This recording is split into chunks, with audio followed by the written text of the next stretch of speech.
right, guys, here with Pohesa Shapi.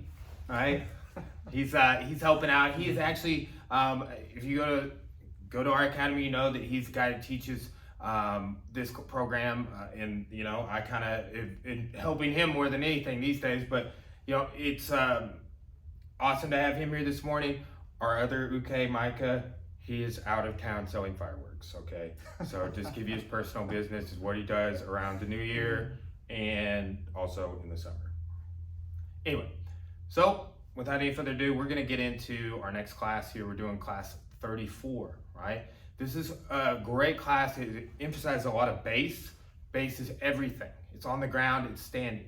It emphasizes takedown defense. What a great way to study base. Like, hey, don't get picked up and slammed on your face, right? So what I joke with people, I've been doing sprawl since white belt, but I was a brown belt training with Hicks and Gracie at a seminar when I learned how to do a sprawl, right? I know, he doesn't, a lot of people don't emphasize the things that he was talking about, right? And what is another interesting parallel in a future class, we'll see like some guard passing and the double ankle sweep. And the way you counter getting swept backwards from standing is kind of the same thing. The posture looks like this. So what happens is people shackle your legs together when they double you, right? Like that is what happens. Like you want this, and you want an athletic base, and you get your legs put together. People grab their hands, it's particularly bad. If they grab your legs, it doesn't matter. You can't widen out, right? So I've got to widen my legs, and it can't be bent. They have to be straight. Then another thing, like how do I add weight on top of somebody? So like what happens if people will have their legs bent and too narrow, and then the person can just pull you in, connect to the shoulder, okay? So if we want to add weight, that forward lean idea I was doing right there, I need to look up. You hear that a lot on the sprawl, like look up when you go down, but then it's like you're doing it shadow sprawling, and he's like, right? Yeah, we just did it fitness kickboxing here this morning, like we did a couple rounds sprawl, Del Sakuraba drill, right? But the thing is when you assume this posture, my double it's done, right? And there's some things that I can do after that, and that's what this class will be about, okay? Is kind of that we've seen the double in one perspective previously in this course. This will be about continuing it when it is faced with adversity, okay? So, come here, Sharp. Here's a great way to start this is I'm here, right?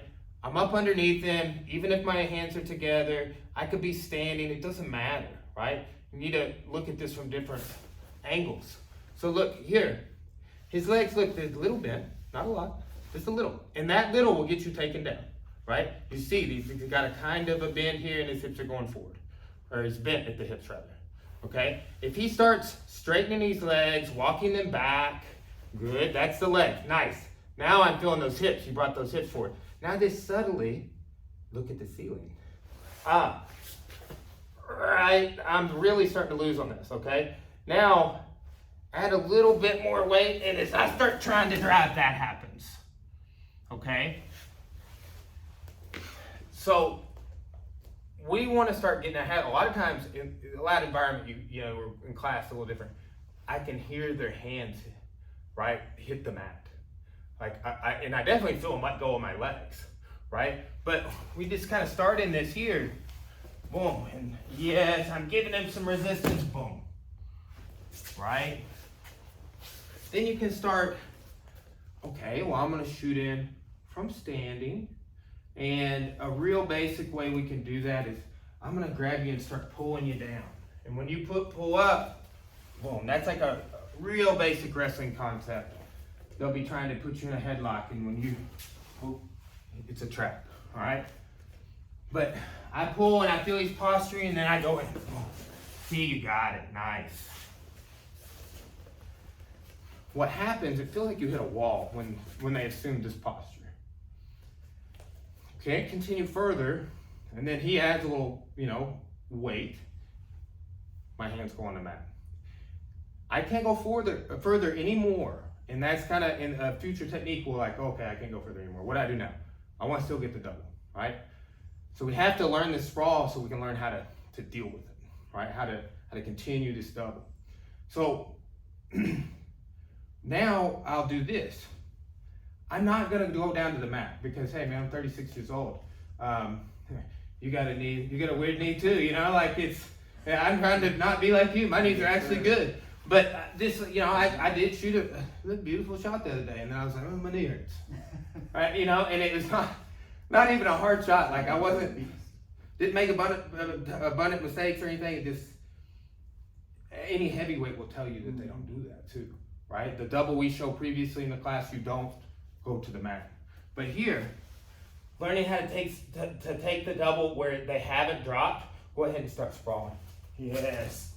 See there? And then just kind of gradually, very slowly walk your feet back a little bit more. Yes, wider, a little wider. Boom. See, because I'm standing, the angle gets a little different. You can feel the difference, right?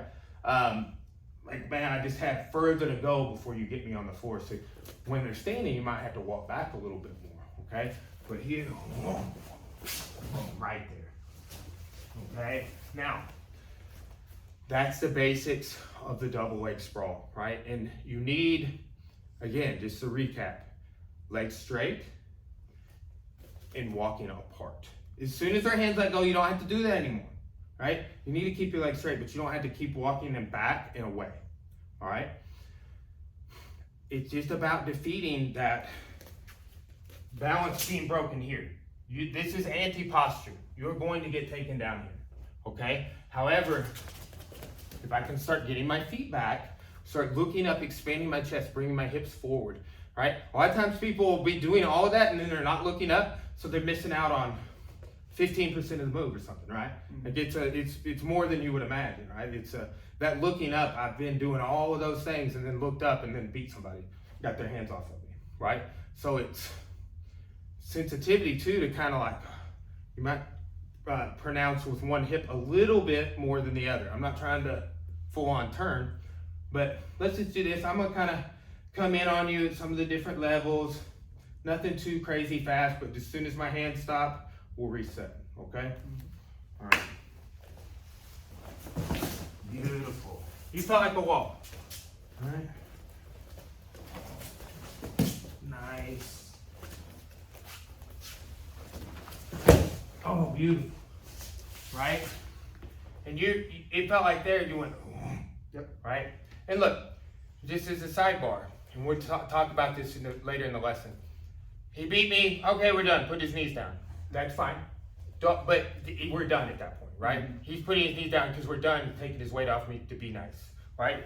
So when we work on the ground to finish the double, there will be some different perspectives. You're on your knees, which people make that mistake, and it kind of can be a mistake, in rolling and competing. Like we'll see, like our students will do it, and we're like, no, get your legs back. Single time. Right? Now, with that being said, we'll start with some of these doubles with them on their knees, with their legs back. You got to be able to understand and do both and recognize where you're at. So, and then two, to like, all right, yeah. You know, I'm going to put my knees down and take weight off you initially, like it's how I finish the move and get off of you when I'm done drilling, right? But then just realizing, like, if your knees are down after you sprawl, they could maybe get the double way easier the second time. Okay, so now we will look at the single leg sprawl. And I'll just kind of come in at you, and this is just about maintaining our base, okay? Now, single leg sprawl, just kind of, just from standing, grab me here. Yes, okay? So look, actually, pick that leg up and drive me towards the mirror. See how my posture is? Go ahead and let go. Look at this. That's what you're doing to me, okay? So think about the opposite of that. Like that, okay? So if you come in here, I want to start putting weight on your scapula here, okay? So imagine, like, I felt you grabbing with your arm, and you're like, I'm going to re-support it with this arm and grab you, put your hands together, whatever you want to do. But when I start putting my weight here, this arm's not doing so much anymore. No. Right? So, and just like, watch, drive me again. Boom. See there, we're going this way. I don't like that. However, if I start putting weight this way, you see I'm leaning to counter that. When he starts to drive, I'm gonna sit this leg through, okay? And it looks like a sit through, right? Like that. When you do this, it's the same as the double. As soon as your grip breaks, I'm gonna retract that leg and put you in like a all fours position, okay? So here, right? And you can do this standing or on the ground. Here, boom. There's that leg retraction. And look, we're right here for our Okiri choke, our double lapel choke. Seen that from the back in recent classes, okay? So start on the ground on this one, Sharp. So it's like people will shoot, right? And they'll be down here. They'll be standing, they'll drop to just get a lower, underneath your center of gravity. When this happens, here, do my posture. Boom. I'm right there for that choke. Now in this choke, I need to turn to the side and hang off there. If you try and do this here, at the angle, I'm diagonal across his back, I end up getting rolled over sometimes. Sometimes when I've had that happen to me in the past before do I do it correctly? People would roll me over and I would sometimes catch them in a crucifix, so I thought it was cool.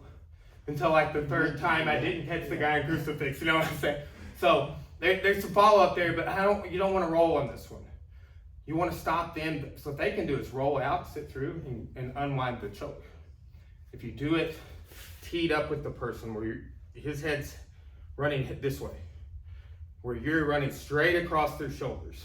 If you're diagonal, it's not going to work as well, right? So this is a really interesting sprawl, right? So here, you feel that drive? Yeah. Yeah, just lean into me to stop that. Yes. Okay, now start kicking that leg out. Yes. Now retract. Look how beautiful that goes into the choke. Nice. Now, yeah. So clock that one little step there. Now that's gonna be perfect. Yeah. The dramatic difference when you. It's literally like your feet are here and you go. Okay. That is like you're there and you go.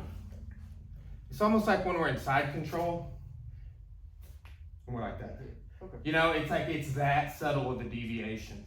But yeah, that is the choke that Walid Ismail, who is a Carlson Gracie student, famous in Brazil in the early days, 80s and 90s, early days, right? He choked Royce Gracie after the UFCs, the first UFCs, unconscious of this in Brazil, right? And it's a choke that we see. You see it from here, right? Like this is just a basic, but any form of back control, I can do this choke. It's a double lapel choke. I used to always call it cross choke from the back, right? Because it's just like the cross choke we see, right? And these are kind of the main chokes that we do in this program. It's like they're beginner, and they can come up recurrently, right? They're sort of mainstays. So single leg, if you have a leg forward, just assume that somebody might try and grab that. If you don't have a leg forward, they still may try. So just whatever leg you want forward, Sharp. Just, yeah, okay, so there, I'm gonna attack that. So here I'm dropping in. Nice, good, very good. Now, come in on me again. So here's another, like with a whizzer or a crossface, sometimes I'll be able to get my leg back like that, but you even still have it, right? So you get a good, somebody that's wrestled in high school, and now they are a drug addict, and they're beating you up, right? Simple metaphors for our local society. But when that happens, like sprawling out is the thing. If I get a good hand placement, but if they are in on the technique, this other idea is try and take your leg back sharp, and I'm gonna really see how it's hard to get back without the wedge of a hand. So as you put the weight on my shoulder again, make it go that way. That's a weakness of my grip too. I'm pulling this way, right? So going that way will be hard for you. So go out that way. It's like a sit through, boom, or a side fall. It really reminds me of a side fall. Yeah, that makes sense. Right, you know, the beginner side fall is my favorite one. How you don't let your foot leave the mat. Yep. So come in on me. here. And then here, like, look, this is so. This is how I would normally back grind you unless I was doing this choke. All right, so here.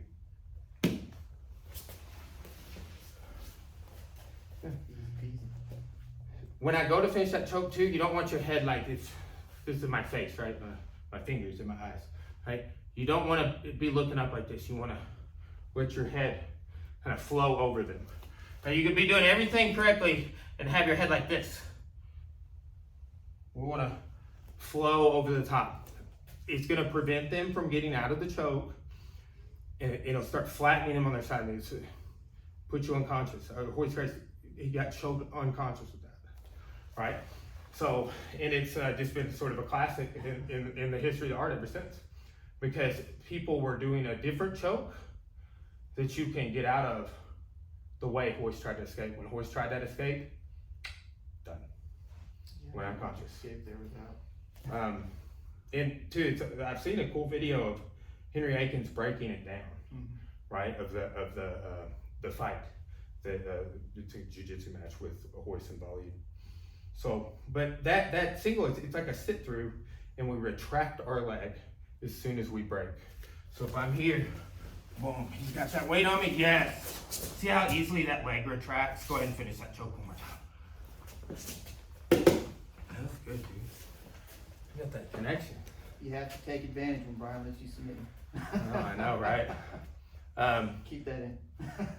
I know. Sometimes I let Mike submit me, and sometimes I just like, okay, I'm just showing the technique on this one. It's usually because we're pressed for time, but then sometimes I'm like, you don't get to. My wrist is still recovering. You don't get to. So, guys, takedown defense. What a noble pursuit. Think about it as takedown defense, but it's really just base. Like if you have a good base, you're hard to deal with. People can't pick you up and slam you, put you on your back, and then you get to dictate a little more. Like imagine when someone tries to take you down, you're just immovable, and then because they tried harder, it led to you getting a dominant position. Because when you persist against somebody having a base like this, it's hard to continue the double. And again, that's the rest of the class is going to be around that theme. Okay, but just as a review before we move on to the underneath the front headlock is what we're going to be dealing with. I'm just going to let's review the double and the single concept. I'll go a double. This is stand right there, just exactly where you are. Look, if he's square, I could go double either side. If he's square, I could go, I'm going to go over here and go single. I'm going to go over here and go single. Okay, if he has a foot forward, I want the double to fit in like we're puzzle pieces. Right, see how he had his left foot forward, so I put my left foot forward. Boom. If he's square, I can have either one. It doesn't matter. If he has his other foot forward, I want to put that same foot forward. Okay, put that one, yeah, that's fine. Now I'm single leg. Yeah, that's the one. That one's too far away, right? Oh, now it's good. So that's as simple as I want it to be. And you can just, you just stand however you want, and I'll act accordingly, right? If you want to stand square the whole time, that's the easiest way because I can do singles or doubles without you having to do anything, okay? And nice and relaxed, I'm going to come in, and you're just going to go into that posture, defending the double. Yes, good, and then we'll reset. Nice.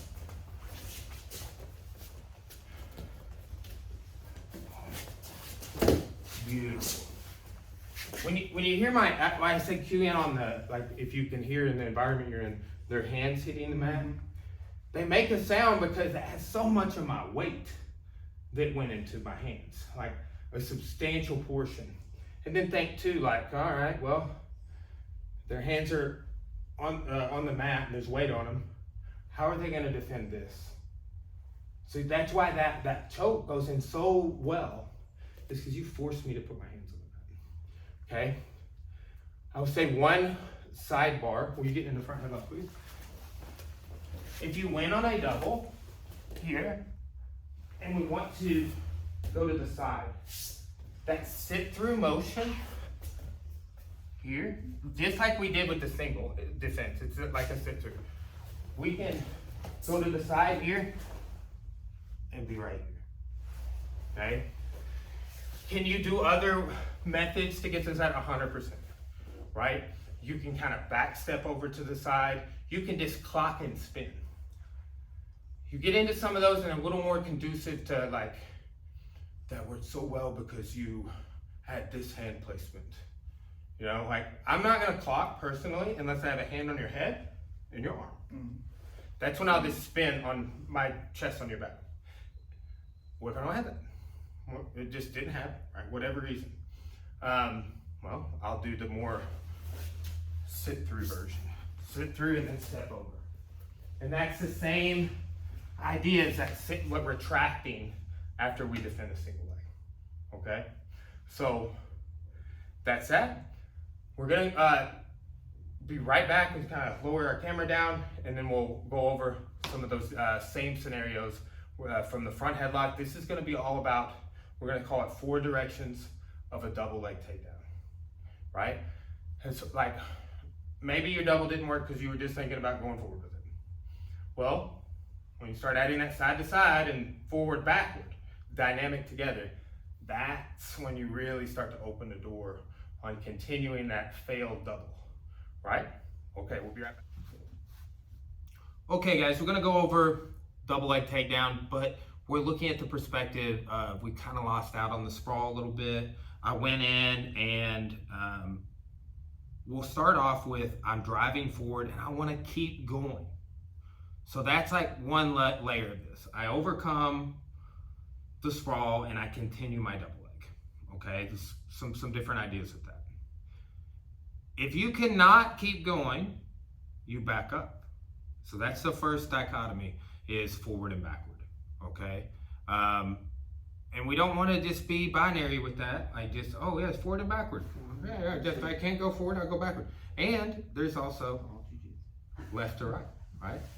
There's the corner angles too. We're not doing those today, but we kind of are actually. But because when I, drive to the side and it doesn't work, I start driving forward and you fall to the corner angle. Like it's just simple. Using direction is a part of our strategy, and it's, other than continuing the drive forward, it's pretty simple in understanding this. Oh, I can't keep going, so I go the other way. Oh, I can't go left, so I go right. Oh, I can't go forward, so I go back. And you can apply that very broadly, okay? Let's talk about this. We thought earlier Sharpie was being nice to me, and with not doing this after I failed. Go put your knees down. Yeah, see? So, like, and then just like realize, like when you're on the ground and you just beat them on a double and you're drilling, okay, hey, I'm gonna put my knees down, we're gonna reset, that's fine. But here, if he has this and I do my job, and I've got a couple of things. I wanna pull his legs into my shoulder, right? So I'm connecting my shoulder to his hip line here, right? The next thing is, look at my toes back here. I want them to be live so I can stand up, drive, go to the side, whatever I need to do.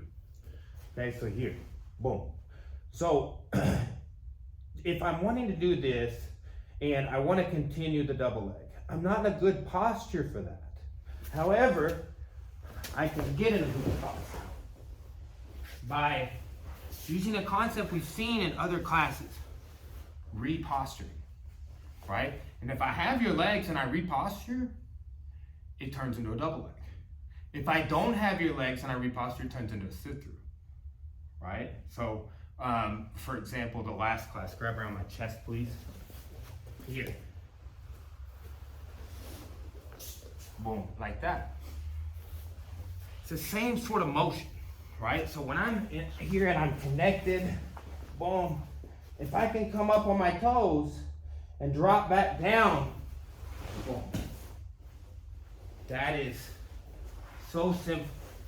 Now, let's look at that other scenario, and we'll pretty much play from here, moving forward. But just understand, there's going to be 2 things. There's this, and then there's the sprawl. You have to deal with both, because if you start developing it, just beginner, so I think the double leg takedown's my move. I mean, like George, man, remember when George started doing the doubles? It was just like, he started understanding some of the things we're talking about, particularly the pulling the shoulder into the hip line through that, grabbing your legs and connecting that way, because that gets you doing this when your hips need to come forward. So let's say you have your legs back, you can still work. Boom, here, right? Now just raise it there. This will work another way in a second when we start backing up. But just any time, whether you're here or and his legs are back or not, boom. Once I get to this part, I can turn and drop back under you. And that gets up under your hips. This way a little bit. Okay, so if he's sprawled, I'm gonna drop down here. Right? Just load you. So, now, but that's only if I'm good. It's only if I'm good. If I'm not good, you're good, you make my hands go. Yep. And both those ways, I have my hands on your legs. That's why I was able to get my hips back up. So what if you made me put my hands on the mat? How am I going to continue to double leg? Right? So go ahead and sprawl. Boom. Okay? And then keep adding that pressure. I'm not going to be able to come forward. Okay, come back. Let's do that again. Now I'm going to do the technique, because what I'm going to do is I need you to also post your hands, but I'm going to make you do that. So when I come here and I can't go forward anymore, my hands hit the mat, and you feel like, okay, let's go. I'm not going forward anymore, clearly. Then guess what? You go back. It's that simple, right? Like, oh, I can't go forward anymore. I just mentioned that earlier. Well, try a different direction, right? So here, boom. I can't go forward anymore, so I back it up. Yeah, I didn't even think to post. Right? Well, here's the thing. It'll become, Fast. and I should have probably warned you. No, you good. But sometimes when I show it and I back out, people they fall, or it's just kind of funny. They react differently each time. But I don't care, like this goes to back control. So if you're on your belly, great. What usually happens is this, right? And then when you back out, you're right there for this, right? So here, you try. All right, so we're here, and I reach you. Good. So yeah, try and come forward. You feel you can't. So back up. Yeah, and then spin behind me. So you just pick a side? Just pick a side, yeah, right? Either, yes, right there. Okay. Good. Now I'll go with one, too, all right? So here, go for me. All right, go one more and then we'll switch, all right? So I'm sprawling, back up, boom. Nice. Okay, that's a good Okay. Now, here, boom. And I slide out. Boom. All right? Just like there. Let's see, I'm starting with my head on this side when I back out. Look how it came under your arm. Sometimes when I do that, I will say, it just kind of depends on the person body type. So sometimes I go around the arm. Yeah. It just kind of depends. Like they're always going under. The timing of when they post, how fast you slide out, what the dynamic was, how hard were they sprawling? Because like there, when you first did it, it's like you're sprawling hard. I backed out. It's like whoop. Oh yeah. So that might even like them falling forward.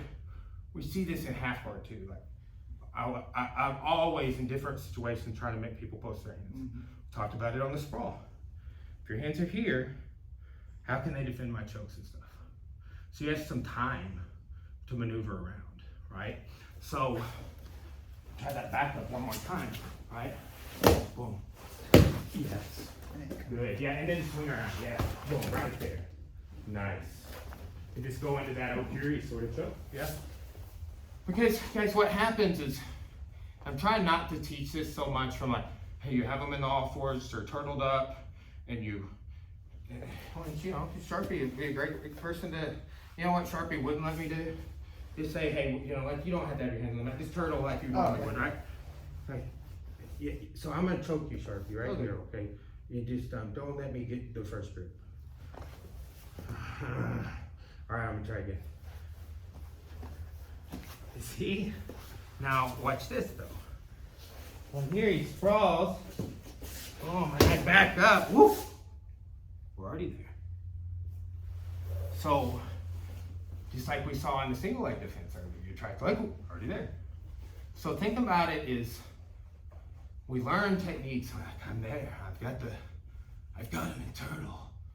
And then they've come to class twice in their whole life, and they're like, he's trying to do that choke we've been working on. And then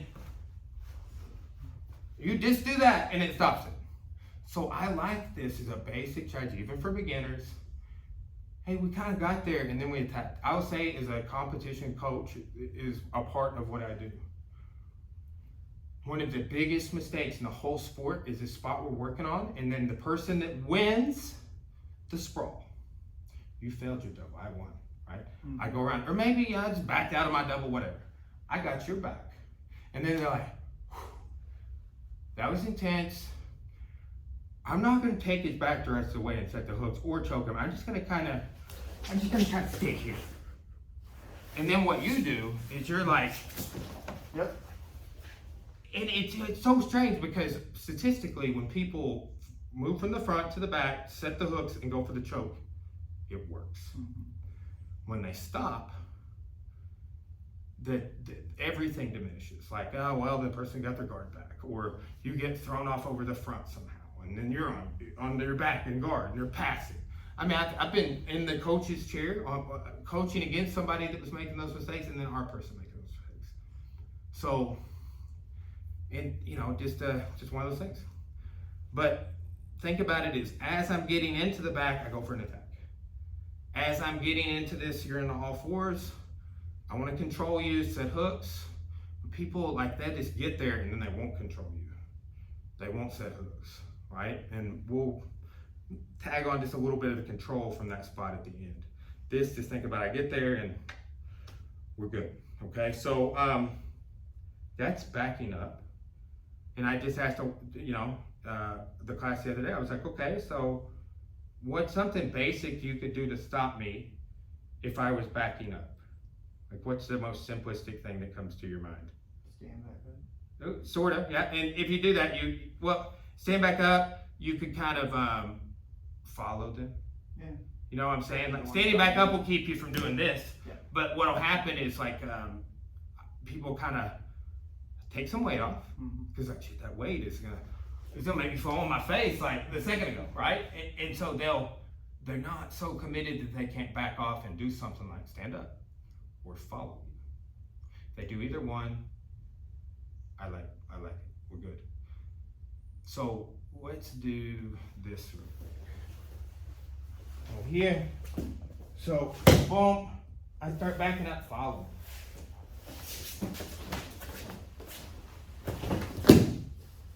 Right?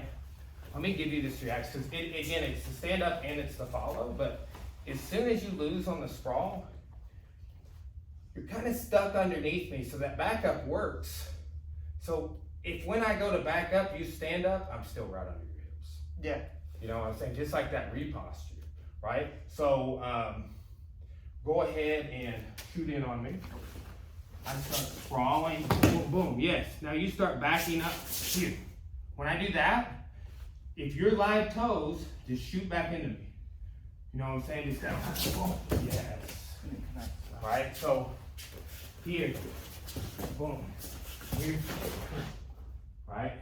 And then, so I'm coming back in live toes.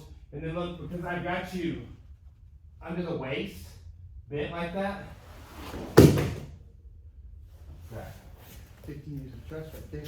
I know. Well, I did too. So it's like, I'll say that's how George finishes a double, right? Yeah. Is he gets that where they're bent here, so it's that, right?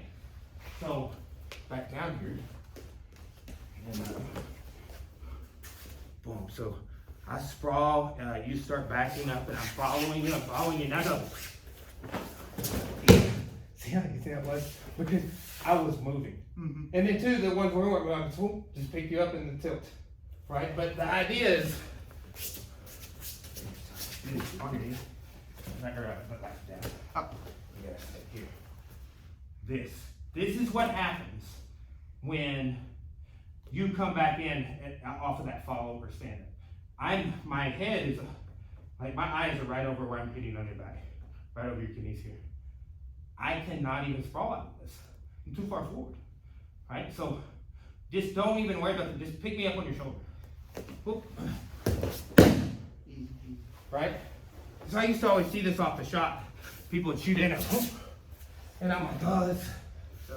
You think it's like the last way in the legs and stuff, and yeah, that's a component of it. Like that's killing the sprawling, but it's that that motion is made effortless by the fact that everything is you're like a fireman's carry type of this over the shoulder, like over that shoulder fireman style. Mm-hmm. So that's the just sort of the forward and backward of the double. If I back up, I can just take your back and go that shoulder. If you follow me, well, just back to double leg. Yeah. So at the very beginning of class, we're like, hey, continuing the double leg, that's a noble pursuit. Like, you just failed and now you gotta do other stuff. Yeah. Sometimes like that. But let's look at our last two options. Side to side, right?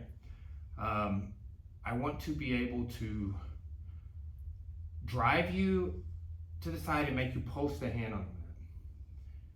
If you, let's just say, Sharp's kind of underneath me and he drives to the side and I do this. Well, I stopped him with that. So I drives to the side, I do this. I stopped him with that. So when that stop happens, you stop going sideways and go forward. And that's what I was saying makes me fall down at the corner for 45. It splits the difference. So, for example, when I'm here, I want to push with my head and lift like that. Okay, go back. And we're just gonna go this side first, and we'll go both sides. If you need, you can put your hand to help you. Okay, turn this way. Here, right? Here. Whoa, good. Turn this way. That's using the hand. That's just if you want. But drive here, and then look, my toes are live so I can go forward. Boom. And I go right past. Okay, so you're gonna grab the double. Okay. And drive with your head. Boom, and then go forward. Boom. Nice. See, what I really liked, well, I didn't like it actually, so, but it was good technique. Sucked for my body. Mm-hmm. But because we've been doing the thing like connect the shoulder to the belt. Well, you had that when you put me in side control, and it just like, I just feel good. Like and it's keeping my hips on the floor. It's years of you making us do that. Yeah, years. Well, we do that on that single leg too. If you think about it, we just were doing that with the kids. But that connection of the shoulder, like things were serious for me when he put me in side control because he was doing a good job on the double, right? So that's how important that is. It's not just so it makes your double work, like made his side control better as he was entering it. Because I wanted to be like, but he had that connection right there, at the bottom of my ribs, on my hips, so I couldn't really turn. There's a counter you can do right here, but if you can't turn, you can't do it. Like once you get sit down, okay? Now, do that again. So just one more time, driving to the side with the head, yes, and then through me. Oh, yes. See, yeah, good. Good lasso of the legs. Now, same thing on the other side, but this one turns into kind of like a hop over sort of situation. I'll show you what I mean with that.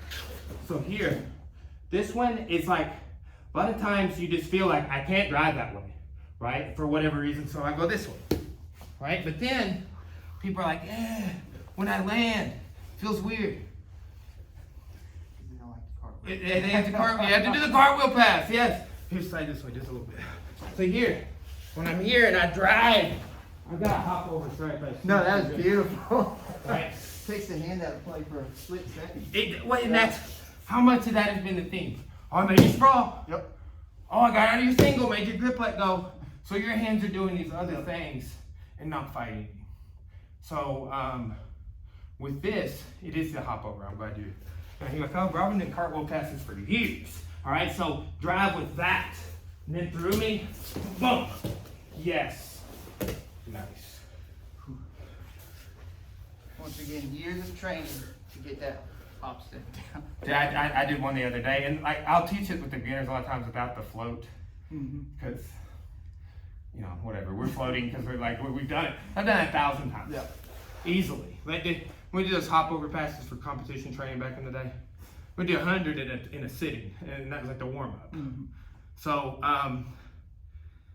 with that being said, if let's say they start getting real rigid and they're sitting up and pushing on you, you can do what I was saying with sharp. I just connect that shoulder, and then slowly, with that connection maintained, work your way to the mount. Okay. What I was saying to the class that I taught this to last, lay on your back, kind of facing the camera, is it doesn't matter if you pass here or if you pass here. That's the two sort of ideas. Okay. Now here. Now this is a subtlety. Like, there's a couple of times that you really had that, and that's what I was saying. Is like you kind of got my legs wrapped, and it's harder for me to move my hips.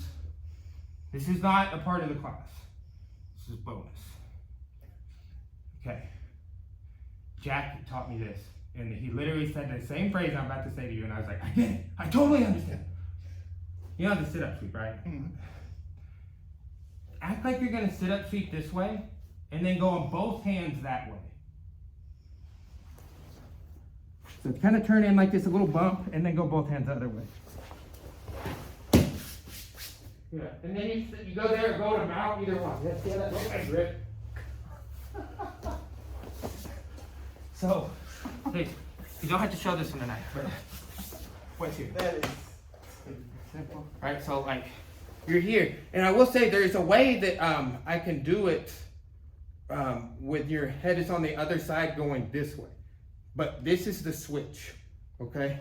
I go here like I'm trying to do this, right? And that made you take your hand out. It's fine. Take your hand out and start getting my guard back. See, keep your hands there. So it's like after this, and they're doing that, they got that connection to pass. Here.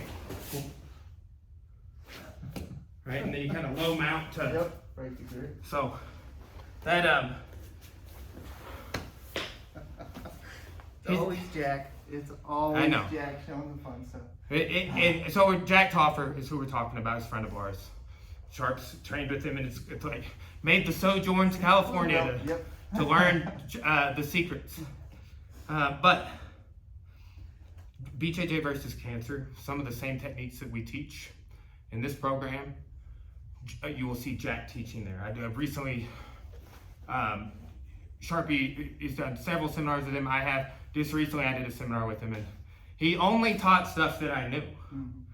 And I'm like, I've done a seminar 3 times. Oh, it's so good. I love it. And it's the same techniques we teach in a lot of them.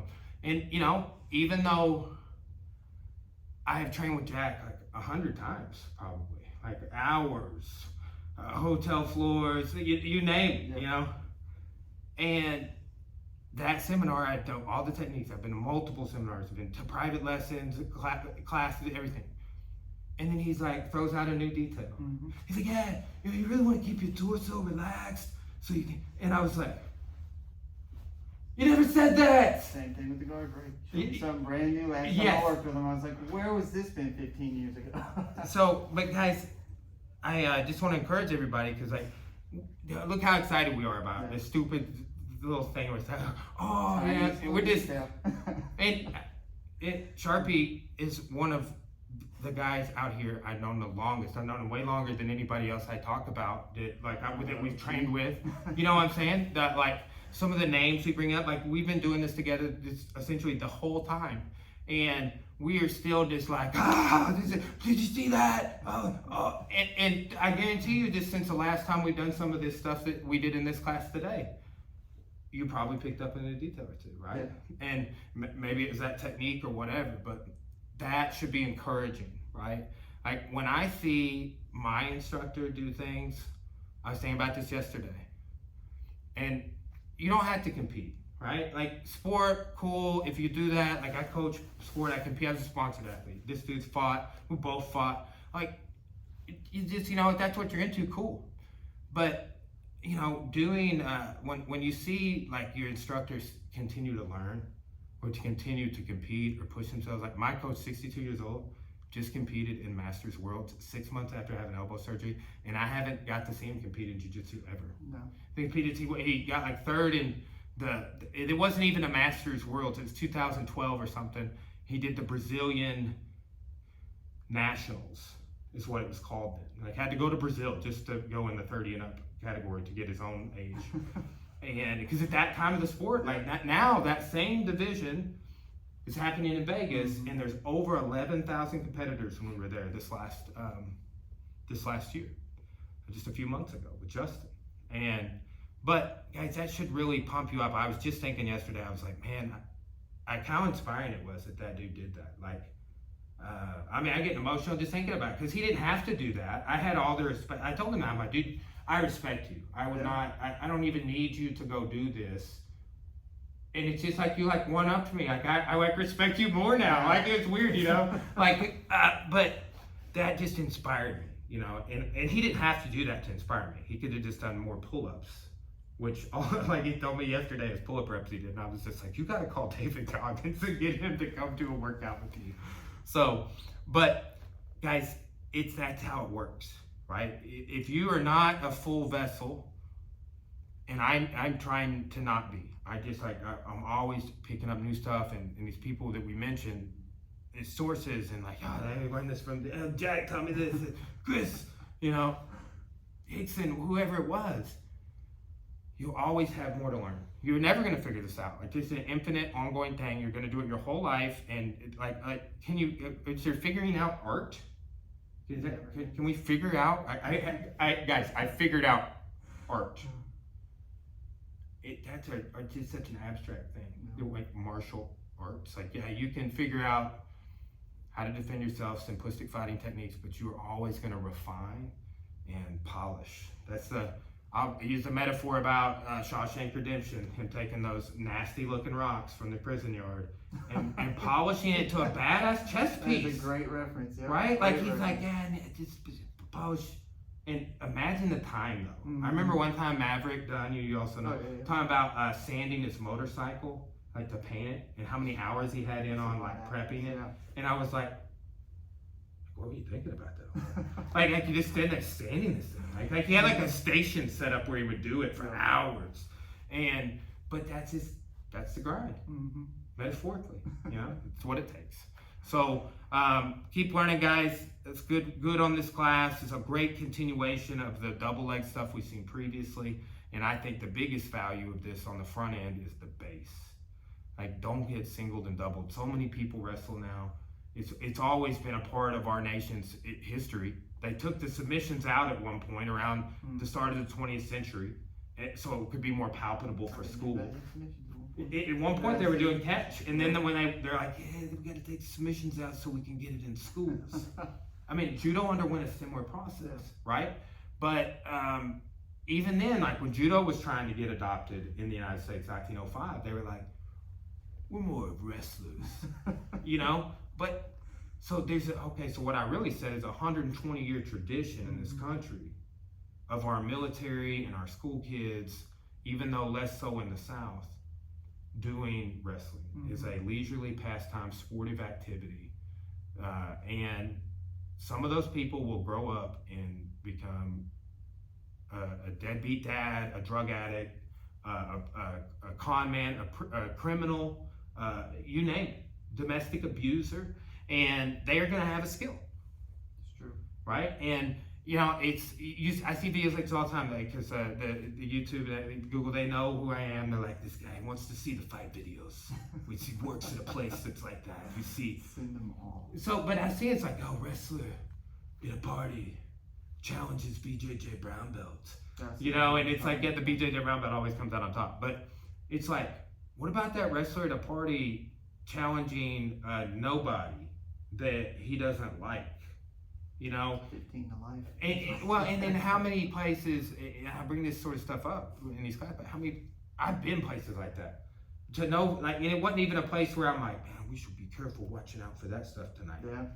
You never know, guys. So invest in your self-defense. It's one of the worthiest investments you could make. I can't tell you how much I've invested in this gym, the time, the privates, the seminars, I still, like the last year, that I went to more seminars and did more privates than any time in my whole previous martial arts existence. And I've always done that stuff, right? Just continuing education. So if I'm still doing that, I encourage you guys, you're going through this class, you'll go through all the lessons at one point, and then that's what we're going to start over. Mm-hmm. And you do not have it all figured out. I used to be like, oh, I can't wait till it's the 4th time. I mean, I'm excited about starting it over. Even if you figured out the 4th time, that 5th time, a little tiny detail, you know, it changes the whole world. But, that's the game.